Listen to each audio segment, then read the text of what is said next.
ಎಲ್ಲರಿಗೂ ನಮಸ್ಕಾರಗಳು. ತಮ್ಮೆಲ್ಲರಿಗೂ ರಾಜೇಂದ್ರ ಟೆಕ್ ಕಂಪ್ಯೂಟರ್ ಯೂಟ್ಯೂಬ್ ಚಾನೆಲ್ಗೆ ಆತ್ಮೀಯವಾದ ಸ್ವಾಗತವನ್ನು ಕೋರುತ್ತೇನೆ.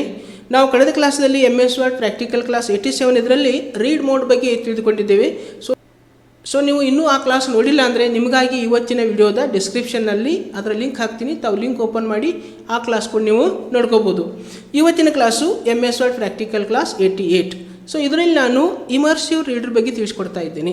ಓಕೆ, ಸೊ ವ್ಯೂ ಟ್ಯಾಬ್ನಲ್ಲಿ ಬರ್ತಕ್ಕಂಥ immersive reader. So immersive reader ಯಾವ ರೀತಿಯಾಗಿ ನಾವು ಅದನ್ನು ಯೂಸ್ ಮಾಡ್ಕೋಬೇಕು ಅನ್ನೋದನ್ನು ಇವತ್ತಿನ ಕ್ಲಾಸಲ್ಲಿ ನಾವು ನೋಡೋಣ. ಓಕೆ, ಸೊ ಕ್ಲಾಸನ್ನು ಪ್ರಾರಂಭ ಮಾಡೋಕ್ಕಿಂತ ಮುಂಚೆ ತಾವು ಹೊಸದಾಗಿ ನನ್ನ ಯೂಟ್ಯೂಬ್ ಚಾನಲ್ ನೋಡ್ತಾ ಇದ್ದರೆ ಮತ್ತು ತಾವು ಇನ್ನೂ ನನ್ನ ಯೂಟ್ಯೂಬ್ ಚಾನಲ್ಗೆ ಸಬ್ಸ್ಕ್ರೈಬ್ ಮಾಡಿಲ್ಲ ಅಂದರೆ ದಯವಿಟ್ಟು ಸಬ್ಸ್ಕ್ರೈಬ್ ಮಾಡಿ ಬೆಲ್ ಐಕನ್ ಪ್ರೆಸ್ ಮಾಡಿರಿ ಎಂದು ತಮ್ಮಲ್ಲಿ ಕೇಳುತ್ತಾ, ಮತ್ತು ವಿಡಿಯೋನ ಸ್ಕಿಪ್ ಮಾಡದೆ ಪೂರ್ತಿಯಾಗಿ ನೋಡಿ ನೀವು ಕೂಡ ಒಂದು ಇಮರ್ಸಿವ್ ರೀಡರ್ ಬಗ್ಗೆ ತಿಳ್ಕೊಡಿ ಎಂದು ತಮ್ಮಲ್ಲಿ ಕೇಳುತ್ತಾ ಇವತ್ತಿನ ಕ್ಲಾಸನ್ನು ನಾನು ಇವಾಗ ಪ್ರಾರಂಭ ಮಾಡ್ತಾ ಇದ್ದೀನಿ. ಸೊ ಇವಾಗ MS ವರ್ಡನ್ನು ಓಪನ್ ಮಾಡ್ಕೊತೀನಿ. MS ವರ್ಡನ್ನು ಓಪನ್ ಮಾಡಿದ ನಂತರ ನಾ ಇಲ್ಲಿ ಏನು ಮಾಡಿದ್ದೀನಪ್ಪ ಅಂದ್ರೆ ಪ್ಯಾರಾಗ್ರಾಫ್ 1 ಪ್ಯಾರಾಗ್ರಾಫ್ 2 ಅಂತೇಳಿ ಟೆಕ್ಸ್ಟನ್ನು ರೆಡಿ ಮಾಡಿ ಇಟ್ಟಿದ್ದೀನಿ. ಸೊ ಇವಾಗ ನಾವು ಇಮರ್ಸಿವ್ ರೀಡರನ್ನು ಯಾವ ರೀತಿ ಯೂಸ್ ಮಾಡೋದು ಅನ್ನೋದನ್ನು ನೋಡೋಣ. ಸೊ ಇವಾಗ ಫಸ್ಟ್ ನಾವು ಏನು ಮಾಡಬೇಕಪ್ಪ ಅಂದರೆ ಇಲ್ಲಿ ವ್ಯೂ ಟ್ಯಾಬ್ ಮೇಲೆ ಮೌಸನ್ನು ಕ್ಲಿಕ್ ಮಾಡ್ಕೋಬೇಕು. ಸೊ ಇಲ್ಲಿ ವ್ಯೂ ಟ್ಯಾಬ್ ಮೇಲೆ ಮೌಸನ್ನು ಕ್ಲಿಕ್ ಮಾಡಿದ ನಂತರ ಇಲ್ಲಿ ಇಮರ್ಸಿವ್ ರೀಡರ್ ಅಂತ ಬರ್ತದೆ. ಸೊ ಇದ್ರ ಮೇಲೆ ಮೌಸನ್ನು ಕ್ಲಿಕ್ ಮಾಡ್ಕೋಬೇಕು. ಓಕೆ, ಸೊ ಇದ್ರ ಮೇಲೆ ಮೌಸನ್ನು ಕ್ಲಿಕ್ ಮಾಡಿದಾಗ ಸೊ ಈ ಪ್ರಕಾರ ನಮಗೆ ಏನಾಗ್ತದಪ್ಪ ಅಂದ್ರೆ ಅದು ಡಿಸ್ಪ್ಲೇ ಆಗ್ತಿರ್ತದೆ. ಸೊ ಈಗ ಏನು ಮಾಡ್ಕೋಬೋದು ಅಂದರೆ ಇಲ್ಲಿ ಕರ್ಸರನ್ನು ಫಸ್ಟ್ ನಾನು ಏನು ಮಾಡ್ತೀನಿ, ಇಲ್ಲಿ ಪ್ಯಾರಾಗ್ರಾಫ್ ಫಸ್ಟ್ ಅಂತ ಇದೆಲ್ಲ ಇಲ್ಲಿ ಕರ್ಸರನ್ನು ಇಡ್ತೀನಿ, ಮೌಸನ್ನು ಕ್ಲಿಕ್ ಮಾಡ್ತೀನಿ, ಮತ್ತು ಇಲ್ಲಿ ರೀಡ್ ಅಲೌಡ್ ಬಗ್ಗೆ ಓದಲಿಕ್ಕೆ ಸ್ಟಾರ್ಟ್ ಮಾಡಕ್ಕೆ. Okay. Video provides a powerful way to help you prove your point. When you click online video, you can paste in the embed code for the video you want to add. Okay, ಈಗ stop ಮಾಡ್ತೀನಿ. So ಇಲ್ಲಿ stop ಮಾಡ್ಕೋಬೋದು ಮತ್ತು play ಮಾಡ್ಕೋಬೋದು. So ಇವಾಗ ಏನಪ್ಪ ಅಂದರೆ ಇಲ್ಲಿ ಕಾಲಮ್ ಇಡ್ತನ್ನು ನಾವು ಇಲ್ಲಿ ಏನು ಮಾಡ್ಕೋಬೋದು, ಕಮ್ಮಿ ಕೂಡ ಮಾಡ್ಕೋಬೋದು. ಸೊ ಇದರಲ್ಲಿ ಕಾಲಮ್ ಇಡ್ತ ಅಂತ ಬರ್ತದೆ. ಸೊ ಇದರಲ್ಲಿ ನಾವು ಏನೇನು ನೋಡ್ಬೋದಪ್ಪ ಅಂದರೆ ಇಲ್ಲಿ ಕಾಲಮ್ ಇಡ್ತ ಮೇಲೆ ಏರೋ ಮಾರ್ಕ್ ಮೇಲೆ ಮೌಸನ್ನು ಕ್ಲಿಕ್ ಮಾಡಿರಿ. ಇಲ್ಲಿ ವೆರಿ ನ್ಯಾರೋ ಮತ್ತು ಮಾಡ್ರೇಟ್ ಮತ್ತು ವೈಡ್ ಅಂತ ಬರ್ತದೆ. ಸೊ ಇದು ವೈಡ್ ಅಂತಿದೆ. ಸೊ ವೈಡ್ ಅಂದರೆ ಏನಾಗಿದೆ ಅಂದರೆ ಇಲ್ಲಿ ಪೂರ್ಣ ಪೇಜ್ ಫುಲ್ಲಾಗಿ ಏನಾಗಿದೆ, ಅದು ವೈಡ್ ಆಗಿದೆ. ಸೊ ಇವಾಗ ಏನು ಮಾಡ್ತೀನಪ್ಪ ಅಂದ್ರೆ ನಾನು ಇಲ್ಲಿ ಮಾಡ್ರೇಟ್ ಸೆಲೆಕ್ಟ್ ಮಾಡ್ಕೋತೀನಿ. ಮಾಡ್ರೇಟ್ ಸೆಲೆಕ್ಟ್ ಮಾಡ್ಕೊಂಡ್ರೆ ಅದು ಏನಾಗ್ತದೆ, ಇಲ್ಲಿ ಒಂದು ವೈಡ್ಗಿಂತನೂ ಸ್ವಲ್ಪ ಮಧ್ಯಮದಲ್ಲಿ ಏನಾಗಿದೆ ಪೇಜ ಒಂದು ಬಂದಿದೆ. ಸೊ ಇನ್ನು ಮತ್ತೆ ಏನು ಮಾಡ್ತೀನಪ್ಪ ಅಂದರೆ ಇಲ್ಲಿ ನ್ಯಾರೋ ಕೊಡ್ತೀನಿ. ಓಕೆ, ನ್ಯಾರೋ ಅಂದರೆ ಏನಾಗ್ತದೆ, ಸ್ವಲ್ಪ ಏನಾಗ್ತದೆ, ಸಣ್ಣದಾಗಿದೆ. ಓಕೆ, ಮಾಡ್ರೇಟ್ಗಿಂತನೂ ಸಣ್ಣದಾಗಿದೆ.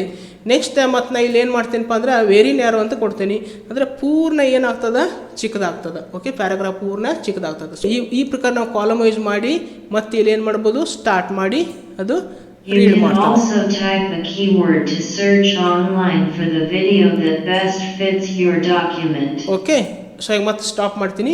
ನೆಕ್ಸ್ಟ್ ಏನಪ್ಪ ಅಂದರೆ ಇಲ್ಲಿ ಪೇಜ್ ಕಲರ್ ಅಂತ ಬರ್ತದೆ ನೋಡಿರಿ. ಸೊ ಈಗ ಇಲ್ಲಿ ಪೇಜ್ ಕಲರ್, ಈ ಪೇಜ್ ಕಲರ್ ಮೇಲೆ ಮೌಸನ್ನು ಕ್ಲಿಕ್ ಮಾಡಿದಾಗ ನಮಗೆ ಇಲ್ಲಿ ನನ್ ಅಂದರೆ ಏನಾಗ್ತದೆ, ಇಲ್ಲಿ ವೈಟ್ ಆಗ್ತದೆ. Okay, page. ಮತ್ತು ನಾ ಇಲ್ಲಿ ಏನು ಮಾಡ್ಕೋಬೋದಪ್ಪ ಅಂದರೆ ಇಲ್ಲಿ ಕಲರನ್ನು ಸೆಲೆಕ್ಟ್ ಮಾಡ್ಕೋಬೋದು.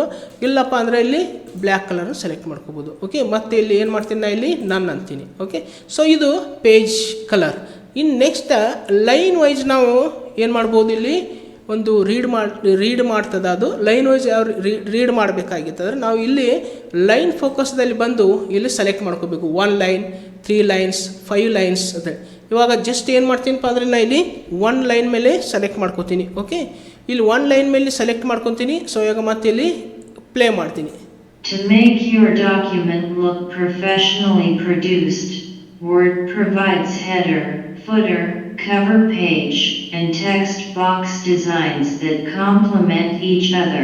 ಓಕೆ, ಸೊ ಯಾವ ನೋಡ್ಕೋಬೋದು ನೀವು, ಇಲ್ಲಿ ಏನಾಗ್ತದಪ್ಪ ಅಂದ್ರೆ ರೀಡ್ ಯಾವ ರೀತಿ ಆಗ್ತಾ ಇದೆ, ಇಲ್ಲಿ ಒಂದು ಲೈನ್ ಪ್ರಕಾರ ಆಗ್ತಾ ಇದೆ, ಲೈನ್ ಫೋಕಸ್ದಲ್ಲಿ. ಸೊ ಇವಾಗ ನಾನು ಏನು ಮಾಡ್ತೀನಿ, 1 ಲೈನ್ ತೆಗೆದು 3 ಲೈನ್ಸ್ ಕೊಡ್ತೀನಿ, ಮತ್ತೆ ಇಲ್ಲಿ ರೀಡ್ ಮಾಡಿಸ್ತೀನಿ. For example, you can add a matching cover page, header, and sidebar. Click Insert and then choose the elements you want from the different galleries. Themes and styles also. So ಇದು 3 lines.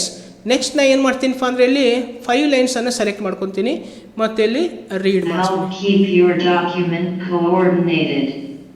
When you click Design and choose a new theme, the pictures, charts, and smart art graphics change to match your new theme. When you apply styles, your headings change to match the new theme. Save time in Word with new buttons that show up. Okay, so ಇದು ಒಂದು 5 lines focus ಪ್ರಕಾರ ನಾವಿಲ್ಲಿ ಏನು ಮಾಡ್ಬೋದು, ಇಲ್ಲಿ ರೀಡ ಮಾಡ್ತಿರ್ತದೆ. So ಯಾವಾಗ ಇಲ್ಲಿ ನನ್ನಂದಪ್ಪ ಅಂದ್ರೆ ಮತ್ತೆ ನಮಗೆ ಈ ಪ್ರಕಾರ ಒಂದು ವೆರಿ ನ್ಯಾರೋದಲ್ಲಿ ಸೆಲೆಕ್ಟ್ ಆಗಿದೆ. ಸೊ ಈಗ ಮತ್ತೆ ನಾನು ಇಲ್ಲಿ ಏನು ಮಾಡ್ಕೋಬೋದಪ್ಪ ಅಂದರೆ ಇದನ್ನು ವೈಡ್ ಮಾಡ್ಕೋಬೋದು, ಇಲ್ಲ ನ್ಯಾರೋ ಮಾಡ್ಕೋಬೋದು. ಓಕೆ, ಇಲ್ಲಿ ನ್ಯಾರೋ ಮಾಡಿದ್ದೀನಿ. ಮತ್ತು ಏನು ಮಾಡ್ಬೋದಪ್ಪ ಅಂದರೆ ಇಲ್ಲಿ ಟೆಕ್ಸ್ಟ್ ಸ್ಪೇಸಿಂಗನ್ನು ನೋಡ್ಕೋಬೋದು. ಇಲ್ಲಿ ಲೈನ್ ಫೋಕಸ್ ಆದ ನಂತರ ಇಲ್ಲಿ ಟೆಕ್ಸ್ಟ್ ಸ್ಪೇಸಿಂಗ್ ಅಂತ ಬರ್ತದೆ. ಸೊ ಈಗ ಇಲ್ಲಿ ಇದ್ರ ಮೇಲೆ ಮೌಸನ್ನು ಕ್ಲಿಕ್ ಮಾಡಿದಾಗ ನಮಗೆ ಈ ಪ್ರಕಾರ ಏನಾಗ್ತದಪ್ಪ ಅಂದರೆ ಇಲ್ಲಿ ಟೆಕ್ಸ್ಟ್ ಕಾಣ್ತದೆ. ಸೊ ಈಗ ಮತ್ತೆ ನಾನು ಇಲ್ಲೇನು ಮಾಡ್ತೀನಪ್ಪ ಅಂದ್ರೆ ರೀಡಿಂಗ್ ಸ್ಟಾರ್ಟ್ ಮಾಡ್ತೀನಿ. To change the way a picture fits in your document, click it and a button for layout options appears next to it. Okay, so ಈಗ ಸ್ಟಾಪ್ ಮಾಡ್ತೀನಿ. ಸೊ ಇದು ಟೆಕ್ಸ್ಟ್ ಸ್ಪೇಸಿಂಗ್. ಮತ್ತೆ ನಾನು ಇಲ್ಲಿ ಮೌಸನ್ನು ಕ್ಲಿಕ್ ಮಾಡಿದಾಗ ಮತ್ತೆ ಇದೇನಾಗ್ತದೆ, remove ಆಗ್ತದೆ. ಓಕೆ, ಇದು ಸಿಲೆಬಲ್ಸನ್ನು ನಾವು ಸೆಲೆಕ್ಟ್ ಮಾಡಿದ್ದು ಅಂದರೆ ಇಲ್ಲಿ ಮತ್ತೆ ಇಲ್ಲಿ ರೀಡ್ ಮಾಡಿಸೋದು. When you work on a table, click where you want to add a row or a column, and then click the plus sign. Reading is easier, too, in the new reading view. You can collapse parts of the document and focus on the text you want. Okay, next ಈ ಪ್ರಕಾರ ನಾವಿಲ್ಲಿ ಏನು ಮಾಡ್ಬೋದಪ್ಪ ಅಂದರೆ ಇಲ್ಲಿ read ಮಾಡಿಸ್ಕೋಬೋದು. Okay, ಮತ್ತೆ ನಾವು ಇಲ್ಲಿ ಏನು ಮಾಡ್ಕೋಬೋದು, ಇದನ್ನು ವೈಡ್ ಆಗಿ ಇಡ್ಬೋದು. ಸೊ ನಮ್ಗೆ ಮತ್ತೆ ನಾವೇನು ಮಾಡ್ಬೋದು, ಇಲ್ಲಿ ಕ್ಲೋಸ್ ಇಮರ್ಸಿವ್ ರೀಡ್ ಮಾಡಿದ್ದು ಅಂದರೆ ಇದೇನಾಗ್ತದೆ, ಇಲ್ಲಿ ಕ್ಲೋಸ್ ಆಗಿ ಹೋಗ್ತದೆ. ಓಕೆ, ಸೊ ಮತ್ತೆ ನಾವು ಪುನಃ ಮೊದಲಿನ ಪೇಜ್ಗೆ ಬರ್ತದೆ. ಮತ್ತು ನಾವು ವ್ಯೂ ಮೇಲೆ ಹೋಗಿ ಮತ್ತೆ ಏನು ಸೆಲೆಕ್ಟ್ ಮಾಡ್ಕೋಬೇಕಪ್ಪ ಅಂದರೆ ಇಲ್ಲಿ ಇಮರ್ಸಿವ್ ರೀಡರ್. ಓಕೆ, ಮತ್ತೆ ಪುನಃ ಓಪನ್ ಆಗ್ತದೆ. ಸೊ ಈ ಪ್ರಕಾರ ನಾವು ಇಮರ್ಸಿವ್ ರೀಡರ್ ಆಪ್ಷನನ್ನು ಯೂಸ್ ಮಾಡ್ಬೋದು. ಸೊ ಇವತ್ತಿನ ಕ್ಲಾಸಲ್ಲಿ ನಾವು ಇಮರ್ಸಿವ್ ರೀಡರ್ ಬಗ್ಗೆ ತಿಳಿದುಕೊಂಡಿದ್ದೇವೆ. ಸೊ ಈ ಒಂದು ಕ್ಲಾಸು ತಮಗೆ ಯಾವ ರೀತಿ ಅನಿಸ್ತು ಅನ್ನೋದನ್ನು ಕಮೆಂಟ್ ಮಾಡಿರಿ. ಜೊತೆಗೆ ಈ ಒಂದು ಕ್ಲಾಸು ತಮಗೆ ಇಷ್ಟ ಆದರೆ ದಯವಿಟ್ಟು ಲೈಕ್ ಮಾಡಿರಿ, ಮತ್ತು ಈ ವಿಡಿಯೋನ ನಿಮ್ಮ ಫ್ರೆಂಡ್ಸ್ಗಳಿಗೂ ಕೂಡ ಶೇರ್ ಮಾಡಿರಿ. ಮತ್ತು ತಾವು ಹೊಸದಾಗಿ ನನ್ನ ಯೂಟ್ಯೂಬ್ ಚಾನಲ್ ನೋಡ್ತಾ ಇದ್ದರೆ ಮತ್ತು ಇನ್ನೂ ನನ್ನ ಯೂಟ್ಯೂಬ್ ಚಾನಲ್ ನೀವು ಸಬ್ಸ್ಕ್ರೈಬ್ ಮಾಡಿಲ್ಲ ಅಂದರೆ ದಯವಿಟ್ಟು ಸಬ್ಸ್ಕ್ರೈಬ್ ಮಾಡಿರಿ, ಬೆಲ್ ಐಕನ್ ಪ್ರೆಸ್ ಮಾಡಿರಿ, ಮತ್ತು ನೋಟಿಫಿಕೇಷನಲ್ಲಿ ಆಲನ್ನು ಸೆಲೆಕ್ಟ್ ಮಾಡಿಕೊಡಿ ಎಂದು ಕೇಳುತ್ತಾ ಇವತ್ತಿನ ಕ್ಲಾಸನ್ನು ನಾನು ಇಲ್ಲಿಗೆ ಮುಕ್ತಾಯಗೊಳಿಸ್ತಾ ಇದ್ದೇನೆ. ಮತ್ತೊಂದು ಹೊಸ ಕ್ಲಾಸೊಂದಿಗೆ, ಹೊಸ ವಿಡಿಯೋದೊಂದಿಗೆ ಪುನಃ ನಿಮ್ಮ ಜೊತೆಗೆ ಬರುವೆ. ಅಲ್ಲಿವರೆಗೆ ಎಲ್ಲರಿಗೂ ನನ್ನ ನಮಸ್ಕಾರಗಳು.